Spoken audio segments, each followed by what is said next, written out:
Welcome to Mindful Management, Creating a Trauma-Informed Work Environment, a podcast by Chefalo Consulting, where we share the knowledge, stories, and resources you need to create a trauma-informed culture that supports wellness, growth, and resilience. I'm your host, Shenandoah Chefalo. Welcome. Today, we're thrilled to welcome Chuck Price, a seasoned trauma-informed leadership and organizational change expert. With over 3 decades of dedicated service in various high-level roles within government, health, and human service agencies, Chuck has an unparalleled understanding of the complexities and challenges faced by these organizations. As the founder and CEO of Blue Collar Consulting, be sure to check him out. Chuck is committed to empowering government agencies nationwide to achieve organizational effectiveness by focusing on leadership, well-being, and strategic planning. Today, Chuck and I are going to share insights on navigating change, fostering leadership well-being, addressing some misconceptions about trauma-informed care, and offering practical steps to sustain long-term change. Before we get into it, though, Chuck, we're so happy to have you. But we also tell our listeners that this longtime Detroit Lions fan wants everyone to know she's invited a longtime Green Bay Packers fan to be on the podcast. And I do think I should get some credit for that because that's not an easy decision. Absolutely. I'm so glad that we've been able to stay connected, even though that barrier gets in our way sometimes. Only 2 Sundays a year, Chuck and I have to have a meaningful text conversation about who's up or who's down. Lately, for once, it's been the Lions and not the Green Bay Packers. But Chuck, even though you're a Packers fan, we're so glad to have you. So welcome to the program. Well, thank you. I've been happy for the Detroit Lions, but hopefully not for too much longer. Give me one season, Chuck. I just need one season to win a Super Bowl. And then whatever you need to do. But I just need my Lions to get one. Shen, one of the last times you and I met in person was actually in Lambeau Field for lunch. And so that was a great meeting as well. Right? My first visit to Lambeau. So, Chuck, we know that you've had an amazing career, 3 decades, all kinds of roles within health and human service agencies. Can you kind of share just quickly with our listeners kind of a bit about your journey and what inspired you really to focus on trauma-informed leadership and organizational change? So I'm, like you said, beaming in from Wisconsin and heart of the Packerland. And so my whole career started in Milwaukee. And so I'd started in, and we'll talk about trauma-informed care later and, and throughout the conversations for sure. But I started working in a residential treatment center as a social worker, worked on the floor with kiddos that were either on their way to state corrections or coming home from state corrections. And I will say, if I knew then what I know now, I think I'd be doing things a lot different. I probably wouldn't even have started working there in the first place. But that's where I really got to learn some different things and really learned to connect with the children. And so I was there for a couple of years in that role. And then this program in Milwaukee started up called Wraparound Milwaukee. And so it's become a pretty big program, not only in our state, but across the country as a model of how to do a wraparound. And I think I was one of the second classes of wraparound care coordinators to come through. And when I look back on my career, that is probably the best foundation I have for the work that I'm doing and working with families, putting them at the center of the plans and working at trying to avoid BPEN placements, trying to avoid either foster care or residential placements, or if they occurred, how do we make sure that children aren't lingering? Are we planning to get them out as soon as possible? Which is an advanced thought process, by the way. What year are we talking about, Chuck? Probably late 90s. So we're just on the cusp of adverse childhood experiences coming out. We're not even talking trauma-informed language at this point. We're just saying, hey, adversities happen to kids and it has long-term effects is really what the talking points are. So talking about keeping kids out of placement in the 90s is huge. Yeah. I got some funny looks when I walked into some of the residential placements when we were looking to place our children and the kind of initial meeting, that initial meeting, I'm talking about discharge planning. I'm like, what are you talking about? We just want to get them in. I'm like, no, we're going to talk about when we're getting them out. So when for you did trauma-informed really come into clear focus for you? So you'd been thinking about it maybe not with that language and framework, but for most of your career. But what happened perhaps that caused you to really think this is definitely the way and it's this trauma informed way? I didn't have language for it or anything like that until probably 12 years ago or so when I first became a director of a county here in Wisconsin, Wapaka County. It was a health and human services organization. And at the time in Wisconsin, trauma informed care was just starting to be like a glimmer. And so at the time, our then First Lady, Tanette Walker, was going around the state doing listening sessions. She was using or starting trauma informed care as a platform for kind of her piece of being First Lady. Which was also groundbreaking for a first lady of a state. There was some swell going on there, but she was, doing this listening session tour going around the state and providing some information as well. And I think I was just a couple months into being director in Wapaka County, and we got a call asking if we would be one of the listening session sites. I think one of our managers at the time had a connection to the then state trauma informed care coordinator. And so they're like, oh, let's try Wapaka County. And so I always say, like, it didn't matter which side of the aisle you're on. That didn't seem like something you should say no to, right? And so I had First Lady Walker come along with Elizabeth Hudson, who was then the state trauma-informed care coordinator, and some other folks were along as well. And as I stepped into the role of director, there were lots of things going on within the organization in terms of like turnover and some other stuff going on. And so as you're a new leader coming into an organization, you're like, yeah. And, I like a challenge. And so I'm like, what can we do to kind of turn things around? What can we do to build our organization into a model health and human service organization? And I didn't really know what that was going to be. I just knew that we were going to have to find something. And then hearing kind of like the different principles and really kind of drilling in on like, what is trauma informed care? I'm like, well, these are the things that really resonate with me. And we may not have had that same kind of language as I was kind of coming through my experiences, but being either a staff member doing this work or a manager, deputy director, is all about like the people in terms of like staff and making sure that we're providing this quality service to the folks who need it most. And hearing trauma-informed care and some of those principles, I'm like, hey, as I'm sitting in the room going, this is something we could build an organization around as our foundation. And so I still joke and talk in the presentations that I do that I was probably on the phone to Elizabeth Hudson before she was back to Madison, our state capital, saying, hey, can you come back here and help us embed trauma-informed care as an agency across the organization? And at the time, she had said, sure, but no other organization is doing this right now that we're aware of. Talk about trailblazing. You don't even know if you can even have a trail. Will it work? We don't even know, right? Like we just think, hey, this sounds like something we can build around. And in my brain, I probably wasn't hear what you want to hear sometimes. And so when Elizabeth came back, she's like, there's sections, we've done trainings for certain folks or groups or units and things like that, but not at an organizational level has anybody kind of embedded. And again, I was probably hearing what I wanted to hear because when she got there and didn't have like a manual or here's the book, how to do it. She's like, no, there isn't one. We're going to figure that out. And I'm like, okay, here we go.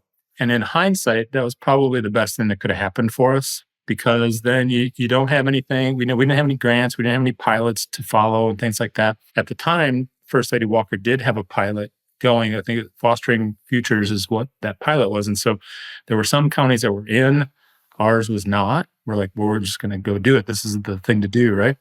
So let's pause there for just a second, Chuck, because I think that's such an interesting one. And we'll talk about what you're doing now. And you and I do kind of similar work now. But that idea of not having the path blazed, one thing that you said that I think I just want to pause for our listeners and maybe repeat again is maybe it was best not knowing what would happen. Because that's something that I hear quite often from organizations now, even where trauma informed has become much more of a buzzword. People are a little more in tune to what that means. But there's still a lot of uncertainty, even knowing where the trail is on this trail, because it's different in every organization and different types of organizations. Anything you wish you would have known in that moment, even now looking back? When I think back, and maybe we'll get into just some of the good, but there were some things like I wish I'd have known a little bit more, or maybe had my eyes open a little bit differently in terms of I knew or I was focused on what are we going to do internally with our staff. And I've used the word making sure our house is in order. So if I'm the director and I'm going out and telling folks or the community or whoever that we're trauma informed, I want to make sure when they approached our organization, our agency, our department, that that's what they experienced. And so then that would take a lot of work internally just to kind of get that driven home. And I wonder about going back in time if we would have been a little more cognizant of our systems partners at the same time. I mean, and we are still learning too. And so there's probably this thing in my brain of like, well, I'm not really sure. We're working on it internally. I was trying to explain it to our systems partners, but I think there could have been different ways to bring them in earlier on or, make them part of our narrative early on. Yeah. So for our listeners, it's about thinking not only the internal piece, which we focus on, and I focus on with my clients quite frequently, is got to have your house in order, Chuck, as you said. For me, I talk about the inside out work, me personally, and then our system before we talk about our clients or customers or patients. So the stakeholder piece, though, just thinking about, we don't have to get into this because I want to come back to ultimately how you ended up at Blue Collar. But when do you bring them in? What's the right time? What does that look like? And having a plan for that maybe in the beginning. Sometimes we might think of it as an afterthought. I know there's an important lesson we'll get back to with you. So you guys decided in Wapaka to blaze this trail of trauma informed. And then what happened? Because you saw some really amazing things along the way. Hardships, no doubt. Messy middles all the time. So I think in what we talk with other organizations and leaders about now is there's just this whole notion of trauma informed care. It's not a thing you do, it's how you do your thing. And so, what I found early on, and it doesn't take very long, is it's not just a checkbox thing. We checkboxed in terms of we're going to train all of our staff. That's a thing. But then it's like you can't just let that sit on a shelf and just be like, oh, we're trained now. And so, how does it get embedded so that it's the way you do your thing? And so, I continue to talk about what does it look like, feel like? What does it look like, feel like when people approach your organization? Because not just embedded, right, but embodied, because you don't want it to turn into a task. It's just the way we are. We can't even point to what we're doing because it's just so much of who we are. It doesn't have to be called trauma informed care because that's just what we do. It's just, we didn't have to say, oh, that thing I just did right there, that was trauma informed. So it's embedded, which I think systems struggle with all the time, is we send employees to training on how to use a new computer system, training on mandatory reporting, training on all the things. But we come back, how do you actually embed it into your practice? Because many people go to amazing trainings, but then how do you take what you learned and begin to embed that into the way you are, but then embody it that it's just the way it's done around here? Did you find any tricks that helped you in that process?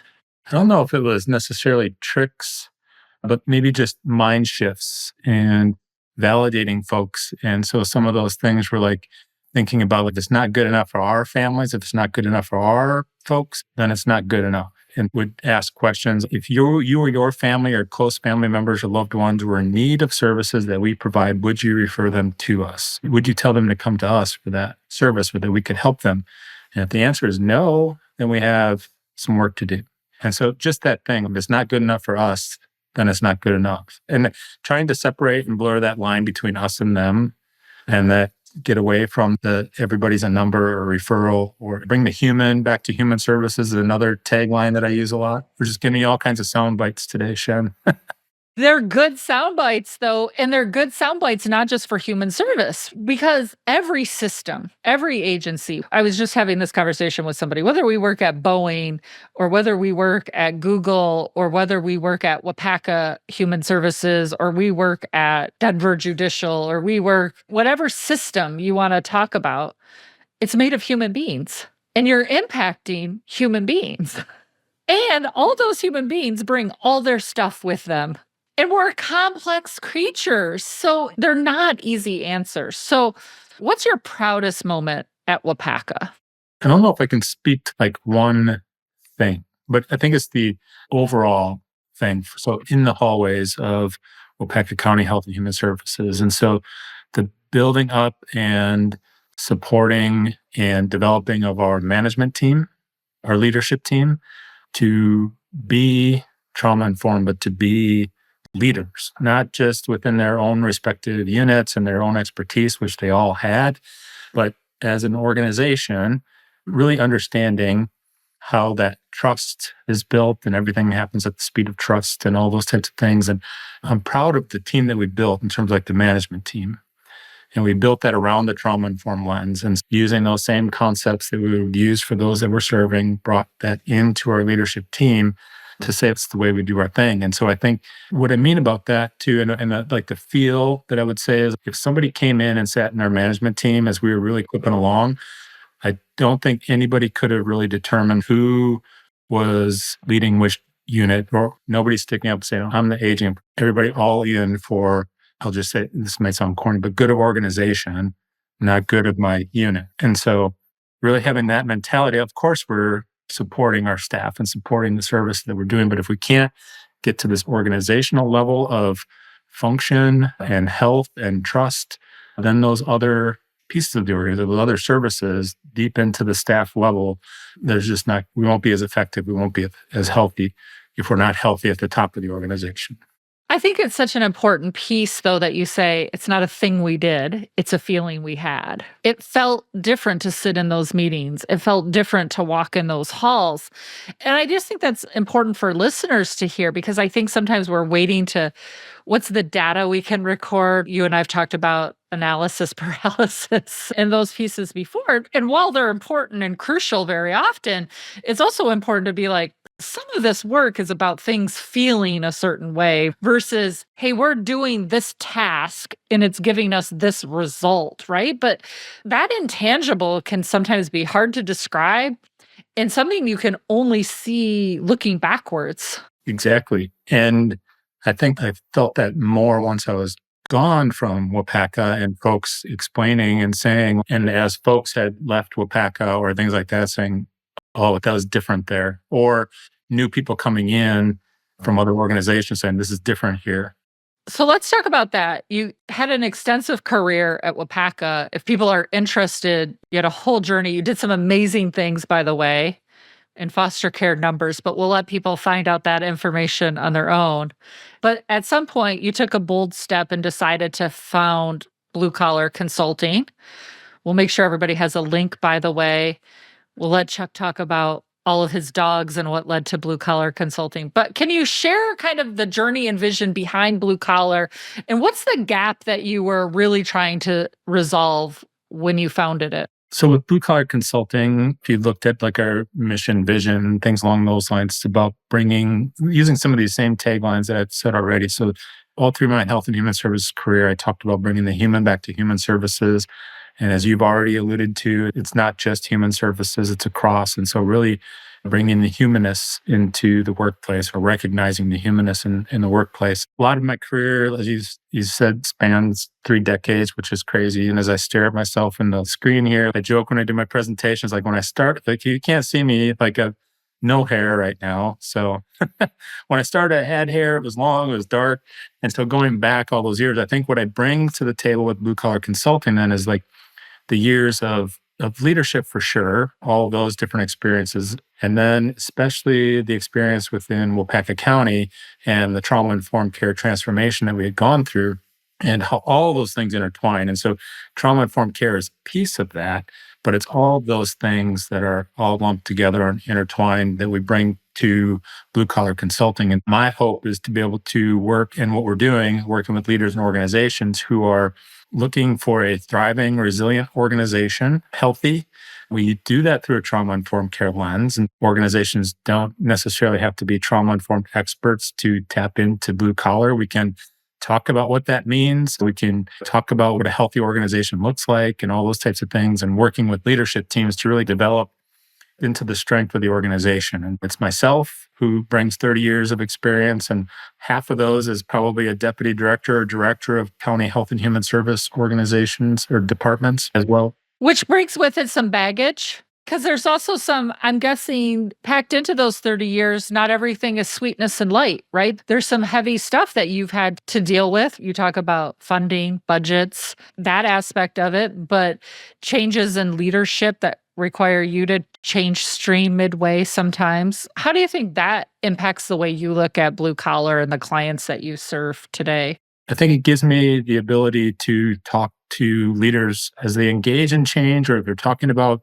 change, whether that's small or systemic huge wholesale change, to be thinking about those things that you just mentioned. And so, what are some of those red flags? What are some of those lessons learned about maybe you should talk to the sheriff? Maybe you should bring the school superintendent in. Are you talking with your HR director? Those types of things to say, like, you're talking about change, and people will be okay with change from a distance. Especially, I think, and this is just my bias because the world I've been in human services, there's always a bit of this stigma with human services. And so if you're like, hey, we need to change some things, you're going to have partners and things like that from the outside saying, yeah, you need to change for sure.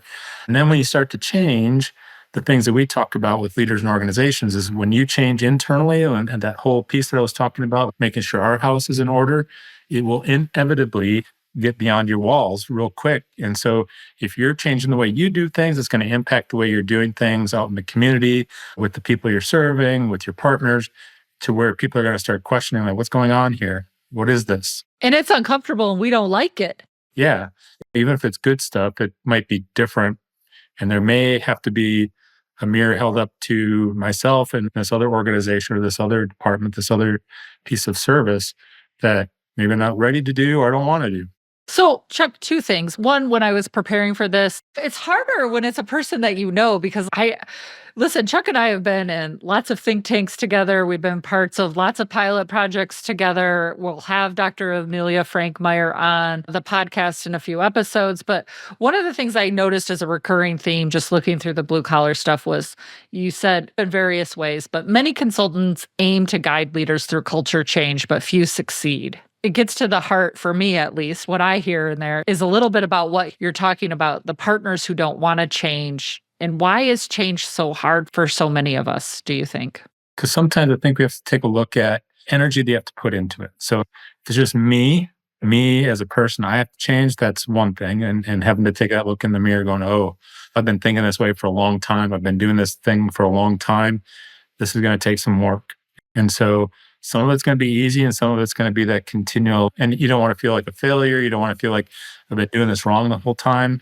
And getting folks to realize, like, this isn't a right, wrong thing. It's not a shame, blame thing, but it's about, like, when you know better, do better type of thing. But it's still hard to get that through to folks. And so then that's just that. And then when we think about, like, organizationally, and you and I have talked about this, we've been engaged in lots of different conversations and think tanks, like you said, about, like, systems and status quo. And we've talked about, and I'm sure Amelia will talk about, the industry that pops up around a lot of our work, and then within health and human services, all these other places. And so if I'm going to change something here, that may push against an industry that has popped up around us. And so, like, in child welfare world that we talk a lot about is foster care, residential care, group home care. That's an industry. Substance abuse treatment, right? Like all of it. Yeah. And so all of those types of services rely on needing people, kids, families, individuals to fill beds, to fill service. So it's hard to push against that, for one. And where does your value end up then? And so where's my value in this system if you don't need me in that way anymore? So, Chuck, one of the things I used to say to you when you were at WPAC is that consulting is a lonely place because as a consultant, right? And I've been a long time consultant. You've newly joined consultancy.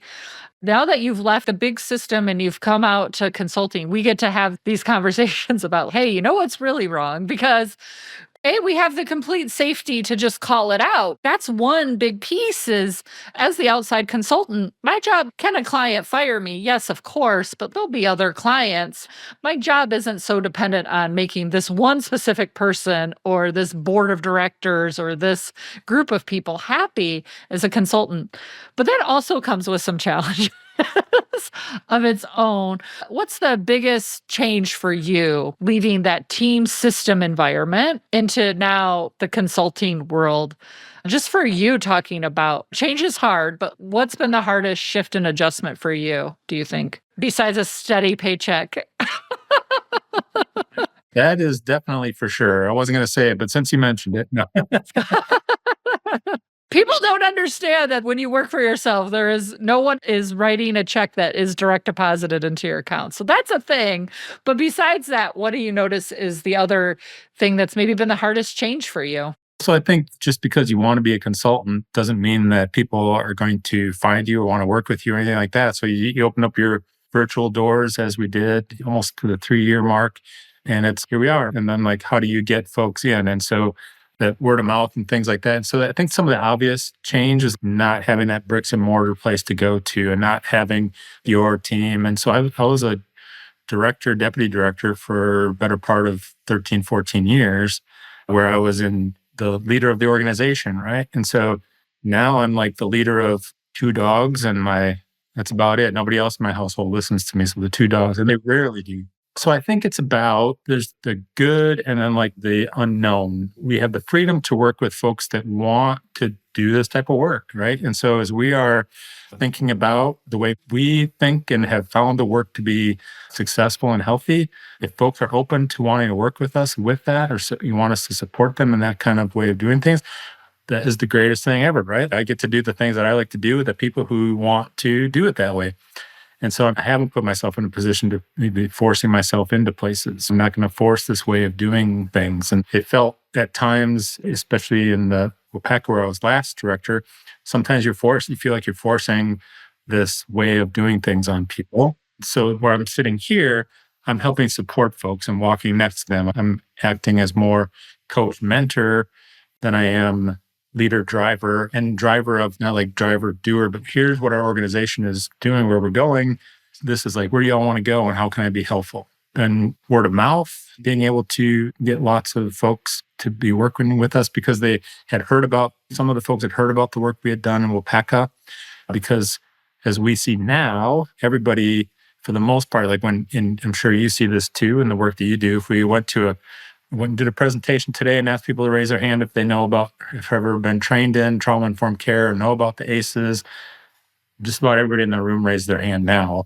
Could we get them 100% saying they've heard about ACEs, Chuck? This is the bane of my existence, is how many folks still don't know about adverse childhood experiences. So it's one of my personal implicit biases that I'm working on is don't assume people know, because even when I have folks who should know or who at least will tell you they've been to training, and then you walk them through it and they're like, gosh, now that you say it, it's been 15 years and I forgot that's where this work started, right? So even that piece, because it ties into that, one of the questions I wanted to ask you, which is, once you even have a trauma-informed environment established, once you get agreement, like this is even the road we want to go down, how do you maintain it? And from your experience, what are the strategies are you helping organizations and systems with to ensure when they say they're trauma informed, they actually are? Because you and I have joked about this quite often. The way we know clients aren't trauma informed is they tell us they are. As soon as they tell us, oh, we're trauma informed, we just need some advanced work. Chuck and I call each other and go, like, how basic do you think this presentation should go, right? But once they even claim that, how do you help them sustain it over the long period of time? Part of it is like when folks approach us saying we're trauma informed care, or we want to become more trauma informed, or we have the training and now we don't know what to do. How do we implement this? How do we really become?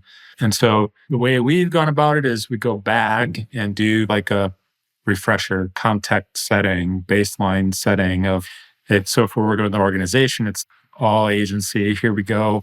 We're all going to learn about again or refresh what is trauma-informed care, what are ACE and PACEs and those types of things. And then what does it look like from your organization? So this group here is now getting this information in all of our industries and sectors. There's lots of coming and going of folks. And so how do you keep it consistent? And so what does onboarding look like? Do folks get this level of training as they come on board? And there's blind spots, right? So in health and human services, clinicians very often get a ton of trauma-informed training, but the front desk receptionist gets nothing. I do a lot of work in schools and we'll say like teachers get a tremendous amount of trauma-informed or social emotional learning, as we'll call it in the education space, but paraprofessionals, bus drivers, custodians, the lunch lady get very little. There's these blind spots in every system where some people are getting a tremendous amount and some people are getting nothing. So I think it's just what you're saying. And so this isn't a clinician only type of piece. And you don't have to be a clinician to be trauma informed. You don't have to be a therapist to be trauma informed. And so again, it goes back to this thing of it's not a thing we do, it's how we do our thing. What does it look like, feel like? And I use our example, the way we were set up in Wapaka County. Our whole office, for the most part, was on the second floor of the courthouse. So just think about that from a stigma standpoint, having to engage, however, whether it's voluntarily or involuntarily, and having to connect with Health and Human Services. That's one thing. And then what does it look like, feel like if I have to go to the courthouse to receive that? If that's where I'm going for my mental health care, if that's where I'm going to see for my children, those types of things. What does it look like, feel like when I come through the front door of the courthouse and that's not where Health and Human Services is located and I can't make sense of where the signs are pointing and directing me? And what does it look like and feel like when I approach that next desk or door to ask for directions? And then once I finally get to the second floor, if I come off the stairs, come off the elevator, what does that lobby environment feel like? What is the receptionist desk? What is the receptionist, that person is greeting you in? What is that experience like? Because the threshold piece is one of the biggest pieces for our service. If we know we can get folks in, I think we're going to be really successful with people. But if I cross that threshold, like today was the day I hit send on my phone or I walked up to that desk, what is the reaction I get? What is the welcome I get? Will determine whether or not I stay or come back. I think you talking about that environment piece is so crucial. It just reminds me, many of the listeners know my husband's a practicing attorney. And so he needed me to go to a courthouse to pick up a document for him. He just didn't have time. I had some time and he was like, hey, can you go pick this up for me? And I was like, yeah, absolutely. Still find it walking into a courthouse this many years later, Chuck. For me, you're talking 35 plus years later since I was a kid in the system. But I walked in, it's a small courthouse. I won't tell you where it is. And there's nothing. There's just all these signs. And so I'm like, okay, like he said probation wrote the report. So I'm gonna follow the probation signs. And I'm weaving. And I feel like I'm in places I'm not supposed to be. Cause I'm like in hallways, because this is most government buildings. Offices are in weird spots. Like it's not always obvious. And I find myself weaving and now I'm down a staircase and I feel like I'm in a basement. There's no windows. I finally find the probation. I'm like, hey, I'm here to pick up this report. People are super nice. They're like, yeah, the reports aren't here. They're in the front of the court. It's just like weird. Okay. So what you got to do is now go up this other staircase. You're going to follow the signs around. And it turns out where I needed to be was right next to the front door the whole time.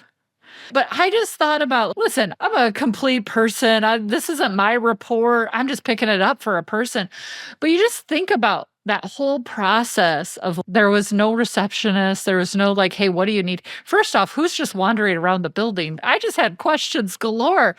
But I think your point is what happens when you're coming in at that trauma brain, when you're in flight, fight, freeze, appease, going into a courthouse or any government building can be intimidating for even those of us who work in those spaces quite often.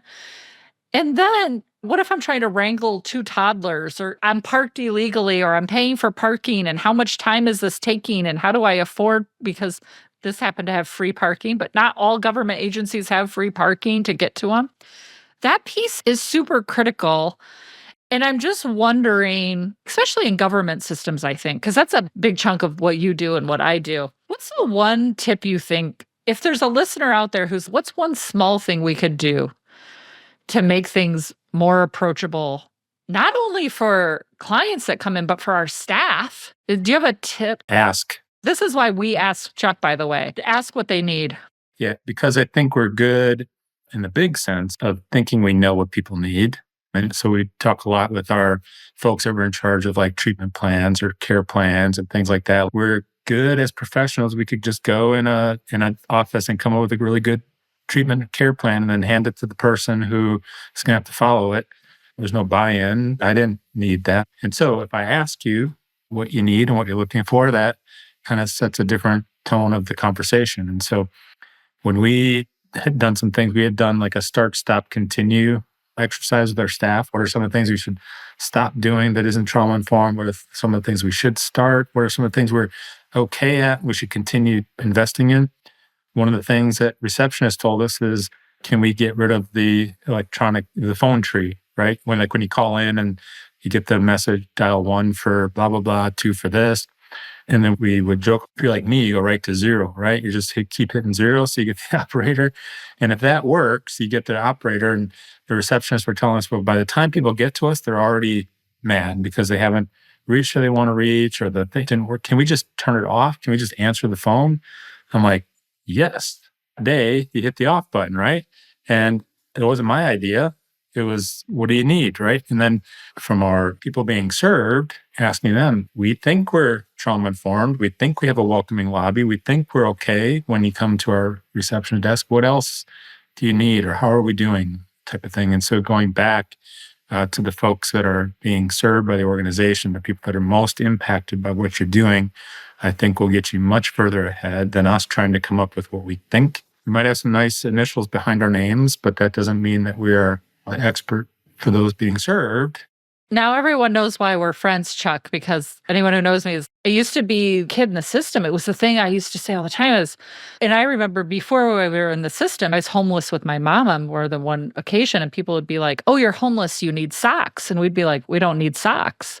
And people would be like, yeah, you need socks. And I was like, I have a lot of socks. I don't need socks. What I actually need, and we'd have a list of things nope, you need socks. And I say this still today because it's still a thing that persists around the homeless is that every homeless person needs socks. Now, I don't want to allude that nobody needs socks. There are people who need socks. But if you're giving socks to somebody, like I had a closet full of socks or like a duffel bag full of socks, and I didn't need any more socks. I actually needed some other really practical things like deodorant and feminine hygiene products. But people just know we know this is the solution. You need to apply for a job. And it was like, I didn't think about applying for a job. I don't even know what I'm going to eat today. There were steps before those steps. So what I hear you before the ask even comes, though, is cultivating and prioritizing relationships and connections. So what do you think is the key components there? And maybe whether it's in leadership or leadership development or the workforce as a whole, but what's the challenge maybe in prioritizing relationships? And what's the point of prioritizing relationships? It's a great question because I think this is what I've been just recently working, or probably where I spend the most of my time with leaders and organizations, especially working with leadership teams, is around that piece, cultivating or really diving into that relationship and connection piece. And so it's interesting because I spend probably the first couple sessions with leadership teams about this notion of getting to know you, right? And so just telling more of your story as much as people want to share, those types of things. And so it's always interesting because people on the leadership teams will get back to their leader who is in contact with me and saying like, why are we doing this? We already know about each other. We work with each other every day. And yes, and we rarely take the time to really get to know each other as like, where are we coming from? Where have we been? What do we bring to the table? We might have a really great team and we're able to say hello to each other in the hallway, get through the agenda of our leadership team meeting or whatever that might be. But when being intentional about getting to that next layer down. That's the word, intentional, right? That's the key there. Yeah. And spending time. And sometimes I think we're too busy to be able to do like this kind of fluff stuff. And I think sometimes it feels like fluff, this relationship piece. And what I talk about a lot is like that time spent, that return on that investment builds the resiliency within your organization. And safety. Because everything everyone says is, I'm not safe to say the thing. We're not safe to talk about the thing. And it's then how do you get safe? It's like the chicken or the egg. You get into this argument. And it's because when I know you, I will treat you differently than if you are a stranger to me. If you are just a name on an email, if you are just Chuck the director or Chuck the program manager or I will treat you much differently than Chuck the Packers fan. It's a big difference with even that one little piece of information, right? So some of our listeners are like, Chuck's a Packer fan. We don't like him. Some people, mostly in Wisconsin only, are like, hey, now leave our Packers alone. And then the indifferent, like that information doesn't change one way or another. So I have to find a different way to attach to Chuck. But I hear it all the time too, Chuck, and we talk about it, that it's the fluff, but it's actually the work. Because that's what gets in the way of everything else. Is the work. Absolutely. And I think I learned that with Amelia's help in Casey Family Programs, Christine Beyer, who's now with New Jersey as commissioner. But we had set up early on in our transformation, setting aside dedicated intentional time with our management team, 2-3 hour chunks of time per month, diving into the work, getting to know each other. And it was crucial to our development. It was crucial to our mission. It was crucial to building trust and predictability and all the things that we talk about that result in a healthy organization, because there's going to be ebbs and flows.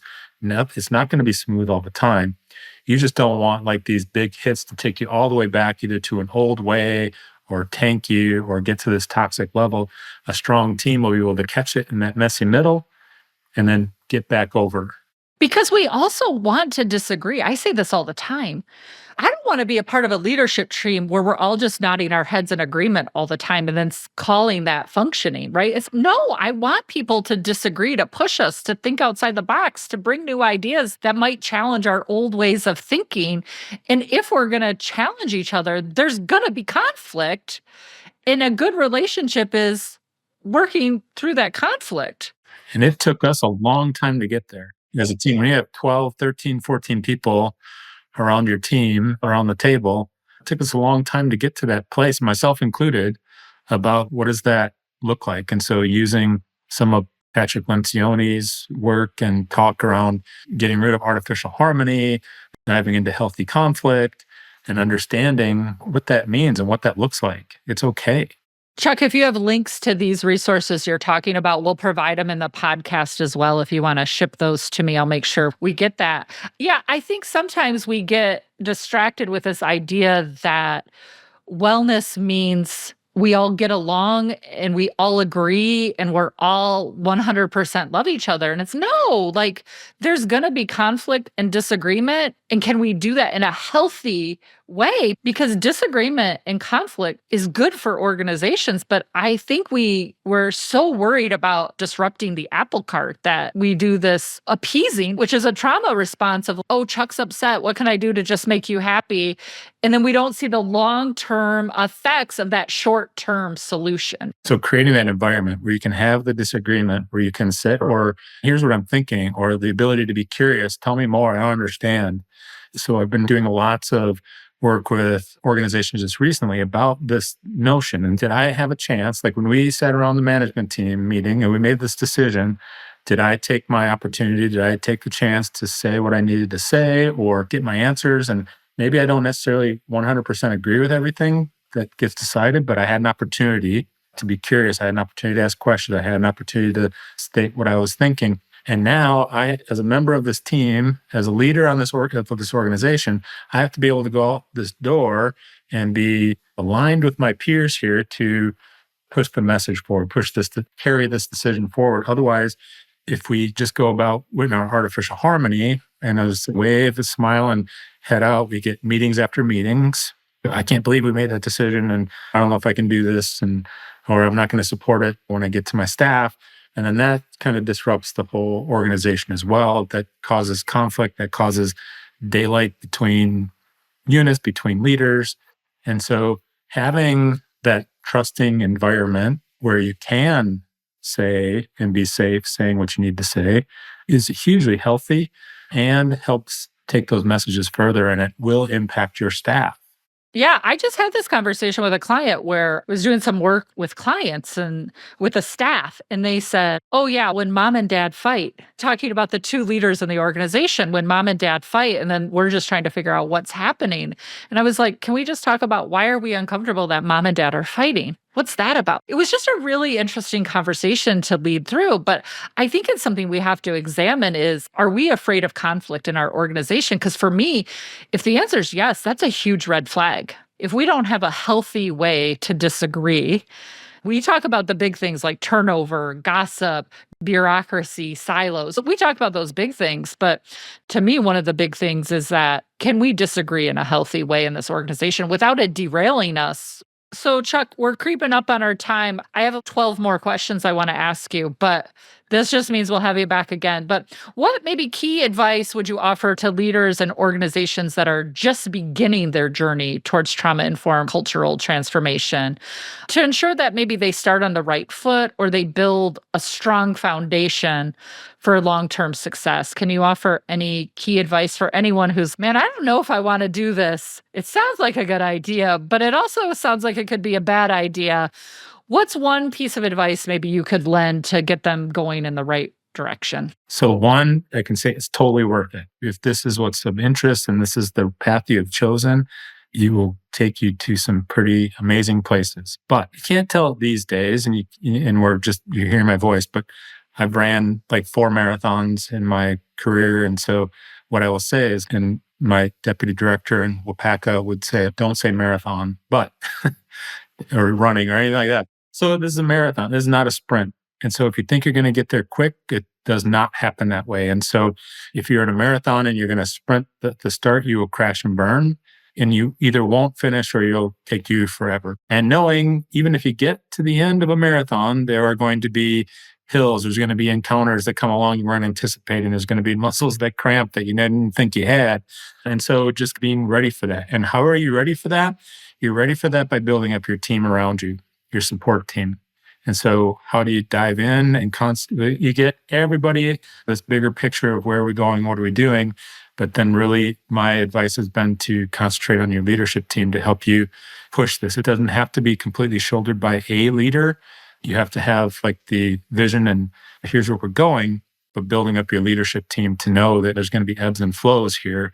And how do we build up our leadership team to weather that and build a strong foundation for what we're trying to do here? But it shouldn't be weathered by one leader, right? It really has to be from the entirety of the organization because leaders move on. Everybody moves on. And so you don't want it resting in just one person's plate. That's for sure. So, is there one simple, actionable tip you could offer organizations that need to boost their team spirits right now? I got to just do something real quick to just even buy me some space to even talk about doing this long term work, Chuck. Anything that people could do quickly to boost team spirit? Yeah, they could connect with me at Blue Collar Consulting. And I say that with a bit of course, I'm a consultant doing it, but sometimes if you have that person that's just a step removed from the organization, could come in and say the same exact things you are in a different way because it's not Director Smith with this crazy idea type of thing or, oh, another thing, but somebody else to come in and validate that. And so some sort of I always recommend or say like a kickoff sometimes is one of those things. And so it grabs everybody's attention. It's saying like, this is important. And if you have everybody from receptionist to the director in the room hearing the same thing about where we're going, what are we doing? And if you've already done that, then what's that next step? What does the leadership team look like? How are they feeling? And so maybe it's like connecting with the leadership team. Maybe it's, we feel like we've been doing this for 10 years. We've hit a plateau. What does a refresher look like? You said something earlier that I'll mention here too, which is what could we stop doing? Maybe we don't need to add anything to our plate. Maybe we need to stop doing something that's already on our plate that would boost everyone's spirits. There's some needless thing we're having. Almost every organization I walk into has a meeting that doesn't need to happen. You want to boost your team's spirits, cancel a meeting. We call it Rule 84. Like, why are we doing this? And people are like, well, we've done it for 84 years. So I don't know.